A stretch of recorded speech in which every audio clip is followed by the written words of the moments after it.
حضرت سیدنا ابراہیم خلیل اللہ اعلیٰ نبی نام علیہ الصلاۃ والسلام کا تذکرہ قرآن مجید نے کئی جگہوں پہ بیان فرمایا ہے۔ نبی پاک صلی اللہ تعالی علیہ وسلم نے ارشاد فرمایا کہ میں ملت ابراہیم پہ ہوں۔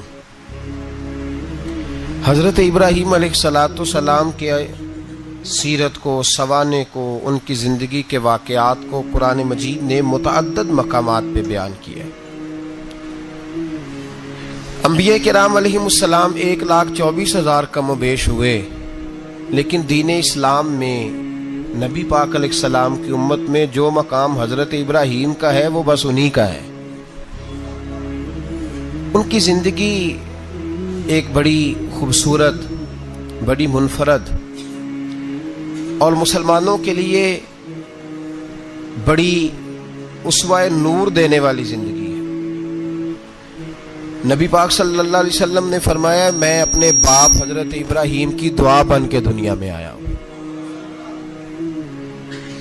اور پھر محبوب پاک سید عالم صلی اللہ تعالی علیہ وسلم نے اپنی امت میں بھی جناب ابراہیم کے طریقے کو جاری رکھا۔ صحابہ نے قربانی کے بارے میں حضور سے پوچھا ما ھذہ الاضحیہ، یا رسول اللہ صلی اللہ علیہ وسلم یہ قربانی کیا ہے؟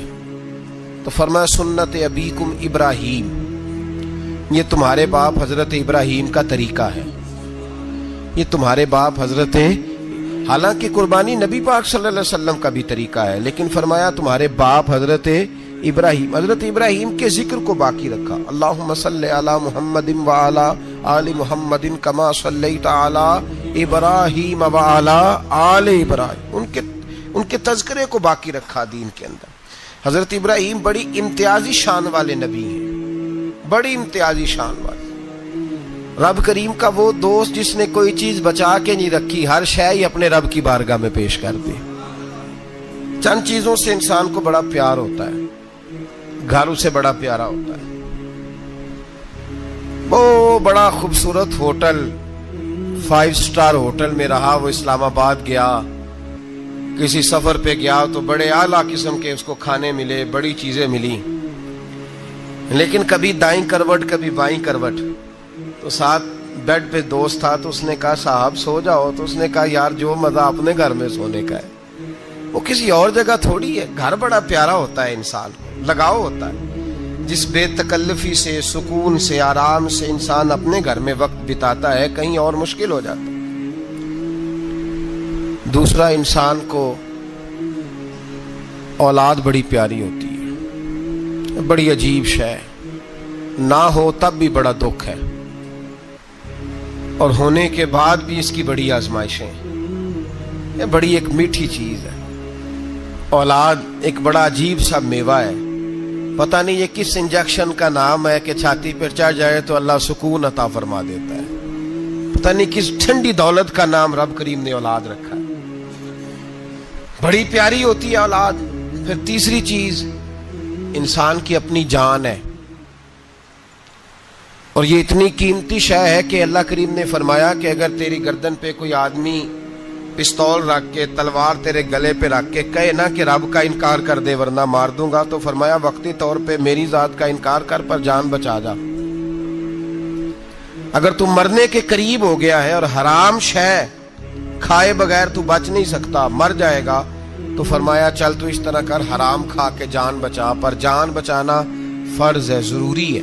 وطن بڑا پیارا، اولاد بڑی پیاری، جان بڑی پیاری، پر حضرت ابراہیم سے رب کریم نے فرمایا چل ابراہیم کوئی چیز دے، تو کہا یا اللہ تینوں ہی تیرے نام پہ قربان کرتا ہوں، تیری ہوئی ساری، ہر شے تیری۔ حضرت ابراہیم نے دین کے لیے، آپ شہر بابل کے قریب پیدا ہوئے تھے، وہاں سے مصر آئے، مصر سے فلسطین آئے، اور فلسطین سے آ کر کے کعبہ آباد فرمایا۔ زندگی سفروں میں گزری، سفر ایک تکلیف والی چیز ہے، پر حضرت ابراہیم نے وطن چھوڑ دیا، گھر چھوڑ دیا۔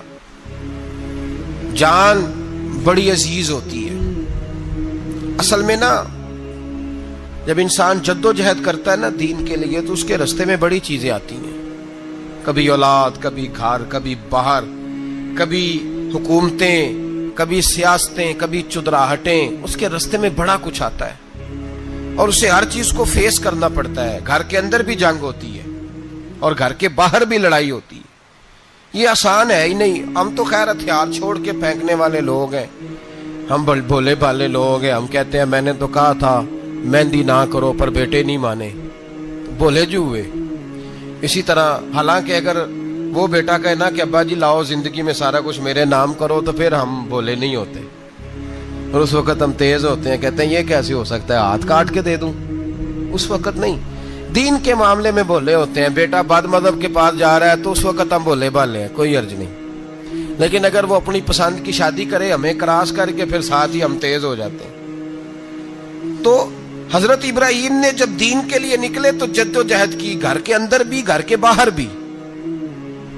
آپ کے والد کا نام طارق ہے، وہ توحید پرست تھے، ایماندار تھے، پرہیزگار تھے. آپ کے چچا کا نام آزر ہے، وہ بت پرست تھے، بت بیچا کرتے تھے. حضرت سیدنا ابراہیم علیہ السلام جب میدان عمل میں نکلے تو حضرت ابراہیم علیہ السلام نے اپنے گھر سے جہاد شروع کیا. لڑنا پڑا. گھر کے اصولوں سے چچا نے جو رواج بنائے ہوئے تھے اس رواج سے ٹکرائے. فرمایا میں اپنے گھر کے اندر یہ بت پرستی نہیں ہونے دیں گا. چچا کو ایک دفعہ نہیں بار بار 100 دفعہ سمجھایا. آپ کا چچا بت بنا کے بیچا کرتا تھا. حضرت ابراہیم علیہ السلام تھوڑے بڑے ہوئے تو کہنے لگا کہ چلو میرے ساتھ، تم بھی بت بیچنے ہیں، ہمارا کاروبار ہے. حضرت ابراہیم ساتھ نکلے تو بت پکڑا ہے. گندے پانی کے اندر اس بت کو ڈبوتے ہیں، کہتے ہیں کسی نے خریدنا ہے تو خرید لو، نہ یہ نفع دے سکتا ہے نہ نقصان دے سکتا ہے. جو اپنا آپ نہیں بچا سکتا تمہیں کیا بچائے گا، خریدنا ہے تو خرید لو. چچا کہنے لگا تو کاروبار چمکا رہا ہے کہ تباہ کر رہا ہے. گھر میں بڑے معاملات خراب ہوئے، جھگڑے ہوئے، لیکن حضرت ابراہیم علیہ السلام ایک منٹ کے لیے بھی اپنے گھر کے اندر بھی کمپرومائز کرنے کو تیار. یہ تھوڑا مشکل میں نے پہلو چھیڑ دیا ہے، یہ تھوڑا مشکل پہلو چھیڑ دیا ہے. بڑا سمجھدار آدمی ہے پر بیوی سے پردہ نہیں کرا سکتا. سیانا ہے، پنچایت کا بندہ ہے، جو اس سے آپ کہیں گے وہ بات یہ سنائے گا، لیکن کہتا ہے نہیں جی میں نے کوشش کر لی ہے. کس قسم کی کوشش ہے صاحب، یہ کیسے ہو گیا؟ حضرت ابراہیم علیہ السلام نے گھر کے اندر سے فرمایا نہیں کرنے دوں گا. گھر کے اندر بھی ٹکرائے. فرمایا تم جو بھی ہو پاش پاش کیا چچا کے اصولوں کو. اور باہر جب نکلے تو صرف علاقے کے چیئرمین سے نہیں ٹکرائے، ایم پی ایم این اے وزیر مشیر سے نہیں ٹکرائے. سپر پاور نمرود دنیا کا واحد حکمران تھا. اس وقت دوسرا کوئی حکمران ہی نہیں تھا. اکیلے حکمران سے جا کر ٹکرائے. کوئی ساتھ فوج نہیں تھی، کوئی ساتھ ان کے طاقت بظاہر دنیا داری کی کوئی نہیں تھی، پر حضرت ابراہیم جا کے ٹکرائے. اور میرے رسول پاک صلی اللہ علیہ وسلم نے سند بیان کی. فرمایا افضل الجہاد کلمۃ الحق عند سلطان الجابر. فرمایا سب سے افضل جہاد یہ ہے کہ تو ظالم بادشاہ کے سامنے کھڑے ہو کے حق بات بیان کر دے. یہ سب سے بڑا جہاد ہے. یہ سب سے افضل الجہاد کلمۃ الحق عند سلطان الجابر، سب سے بڑا جہاد. حضرت ابراہیم کھڑے ہو گئے، سپر پاور سے ٹکرائے. یہاں ہم لوگ حکمتوں کا شکار ہیں، دیکھیں گے، کریں گے، سوچیں گے. اور مولوی صاحب کو ویسے کہتے ہیں آپ پرہیز کریں سیاسی باتوں سے. بھئی اللہ کے ہر نبی نے جا کے وقت کے ظالم حکمران کو لتاڑا ہے، للکارا ہے. یہ تو مشن انبیاء ہے. حضرت سیدنا ابراہیم علیہ السلام نے جو اس کو جا کے کہا کہ تو جھوٹ بولتا ہے، تو جھوٹا ہے، تو خدائی کا دعویٰ کرتا ہے، تو بہت بڑا ظالم ہے. اور قرآن مجید نے اس ساری بات کو بیان فرمایا. حضرت ابراہیم علیہ السلام سے کہنے لگا میں رب ہوں. تو آپ نے فرمایا میرا رب تو وہ ہے جو زندہ کرتا اور مارتا ہے. تو پھر آپ حق بات بیان کریں گے تو اللہ مارے گا کہ بندہ مارے گا؟ کچھ بھی نہیں ہوتا، کیونکہ زندگی موت کس کے ہاتھ میں ہے؟ اللہ کے ہاتھ میں. زندگی موت اللہ، کچھ بھی نہیں ہوتا. انسان صحیح سمت کا تعین کرے اور صحیح چلے. حضرت علی شیر خدا سے کسی نے کہا تھا کہ آپ کے بڑی دشمنی ہے، کوئی محافظ رکھ لیں. آپ فرمانے لگے موت خود بہت بڑی محافظ ہے، وقت سے پہلے آتی ہی نہیں. بڑی محافظ ہے، وقت سے پہلے. علامہ نورانی رحمت اللہ تعالیٰ علیہ کراچی جیسے شہر میں رہا کرتے تھے، جہاں گام گام پہ خطرہ تھا.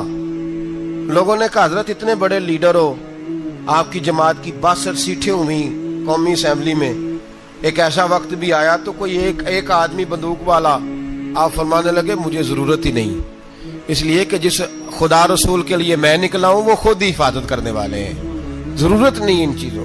تو بھائی حضرت ابراہیم ٹکرائے اور آپ کا انداز کیا ہے؟ جا کے کہا کہ تو نہیں, خدا وہ ہے جو زندہ کرتا. اور اس نے ایک بیوقوفوں جیسی دلیل دی. ایک آدمی کو کل پھانسی دینی تھی تو اس کو بلایا, کہنے لگا تجھے کب پھانسی ہے؟ اس نے کہا کل. کہنے لگا جا تجھے ذات کیا زندگی دی, اس کو چھٹی دے دی. ایک عام آدمی بیچارہ بیٹھا تھا, اس کو پکڑ کے نا کہنے لگا اس کی گردن اڑا دو. کہنے لگا دیکھ لو میں بھی زندہ کرتا اور مارتا ہوں, وہ جو کل مرنے والا تھا میں نے زندہ کر دیا ہے, اور جس کو پتہ ہی نہیں تھا کہ میں نے مرنا ہے اسے پکڑ کے میں نے مار دیا ہے. یہ بیوقوفوں جیسی دلیل ہے. حضرت سیدنا ابراہیم علیہ السلام چاہتے تو اسی وقت دلیل توڑ دیتے کہ تو کیا بیوقوفوں جیسی بات کر رہا ہے, اگر تو زندگی دیتا ہے تو مرے ہوئے میں جان ڈال کے دے جس کو تو نے مارا ہے. لیکن حضرت ابراہیم نے دیکھا کہ بیوقوف ہے, بیوقوفوں سے بحث نہیں ہوتی, دلیل بدل لی جاتی ہے, ان کی عقل کے مطابق بات کی جاتی ہے. حضرت ابراہیم فرمانے لگے میرا رب وہ ہے جو سورج مشرق سے نکالتا ہے اور مغرب میں غروب کرتا ہے, تو اگر رب ہے تو تو مغرب سے نکال کے مشرق میں غروب کر. فبہت الذی کفر, کافر لاجواب ہو گیا, اس کے پاس اس چیز کا کوئی جواب نہیں تھا. علامہ اسماعیل حقی نے خوبصورت فقرہ لکھا ہے, خوبصورت, جان ڈال دی ایک جملہ کہہ کے. حضرت سیدنا علامہ اسماعیل حقی رحمت اللہ علیہ فرمانے لگے چونکہ نمرود بیوقوفوں جیسی باتیں کر رہا تھا, اگر وہ یہ کہہ دیتا نا کہ میں سورج کو نکالتا ہوں مشرق سے,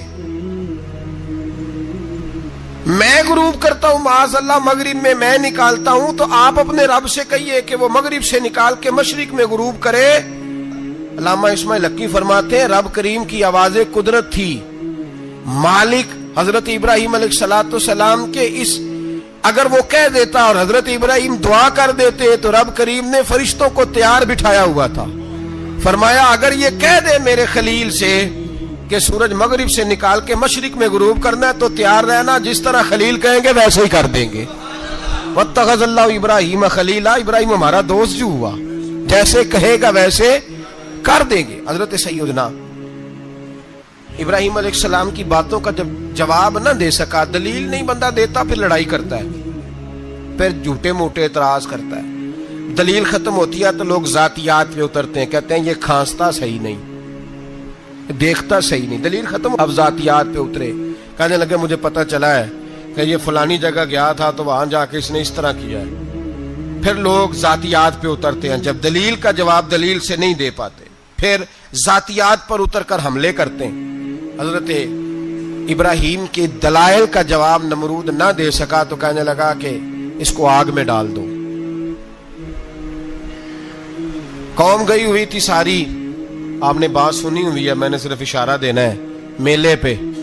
تو حضرت سیدنا ابراہیم علیہ السلام نے سارے بت توڑ دیے, کلاڑا بڑے بت کی گردن پہ رکھا. واپس آئے, کہنے لگے بت کس نے توڑے ہیں؟ تو فرمایا اس سے پوچھ لو جس کی گردن پہ کلاڑا ہے.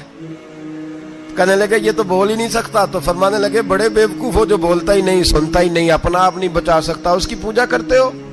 کہنے لگے پکڑو, دلیلیں ختم ہو گئی, اس کو آگ میں ڈالو. بہت بڑی حویلی 45 فٹ مربع پہ مشتمل ایک حویلی بنائی گئی اور 45 فٹ اونچی. مختلف روایات, علامہ اسماعیل حقی کہتے ہیں کہ 3 مہینے تک نمرود نے کہا کہ اس کے اندر لکڑیاں ڈالو. لوگ پوچھنے لگے کتنی دنیا جلانی ہے؟ کہنے لگا بندہ تو ایک جلانا ہے, پر بندہ بڑا تگڑا ہے, ایک بندہ. 3 مہینے لکڑیاں ڈالی گئیں. اور لوگوں کی جو تہمات ہوتی ہیں نا وہ بڑی عجیب ہوتی ہیں. تہمات میں نے بڑی تفصیل سے رمضان المبارک میں گفتگو کی تھی. بدشگونی, تہمات لوگ لیتے ہیں.